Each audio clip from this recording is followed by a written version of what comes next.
ওম গণেশায় নমঃ। মই জ্যোতিষ আচাৰ্য প্ৰসন্নাজয় কৈ আছোঁ।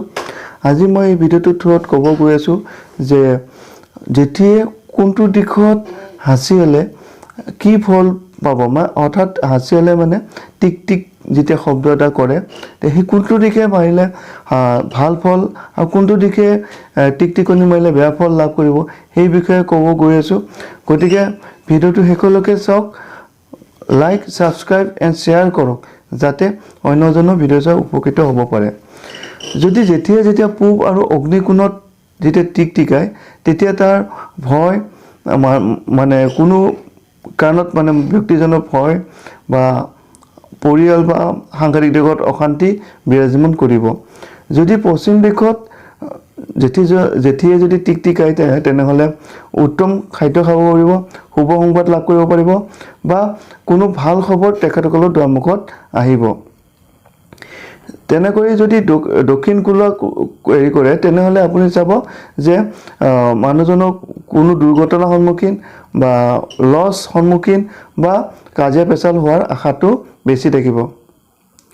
যদি উত্তৰ দিশে টিকটিকনি মাৰে, তেনেহ'লে তাৰ ফলসমূহ যথেষ্ট পজিটিভ হ'ব। যিটো কৰ্ম কৰিব সেই কৰ্মত যথেষ্টখিনি লাভ অৰ্জন কৰিব পাৰিব বা ঐশ্বৰ্যৰ প্ৰতি অধিকাৰ লাভ কৰিব পাৰিব।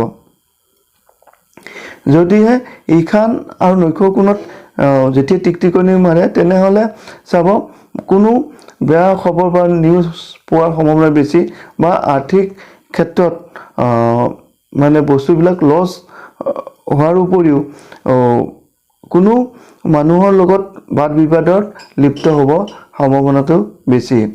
গতিকে মই আগৰ এটা ভিডিঅ'ত কৈছিলোঁ যে তাৰ প্ৰতিকাৰসমূহ কি। প্ৰতিকাৰসমূহ এইটোৱে যে অলপ গংগাজল সৰু বাচন এটাত ল'ব, গোবৰ অলপ শুকান গোবৰ ল'ব, চাউল দুটামান দিব, দি কেনে সেই পানীটোত নৰ্মেল পানীৰ লগত মিলাই ল'ব পাৰে বা যদি বেছি গংগাজল আছে তাত লৈ গাত ছটিয়াওক বা গাত আপুনি ঢালি যদি বিষ্ণু দেৱতা বা বিষ্ণু পুৰাণ যদি পঢ়িব পাৰে, তেনে অশুভ শক্তিবিলাক ৰিডিউচ হ'ব আৰু পজিটিভ যিটো এনাৰ্জি আছে, পজিটিভ এনাৰ্জিৰ ক্ষেত্ৰত ভাল ফল লাভ কৰিব পাৰিব। গতিকে যিসকল ব্যক্তিয়ে এনেকুৱা ধৰণৰ ফল মানে ধৰক বেটিৰ অনবৰত টিকটিকনি থাকে, সেই দিশটো নিৰ্ণয় কৰক।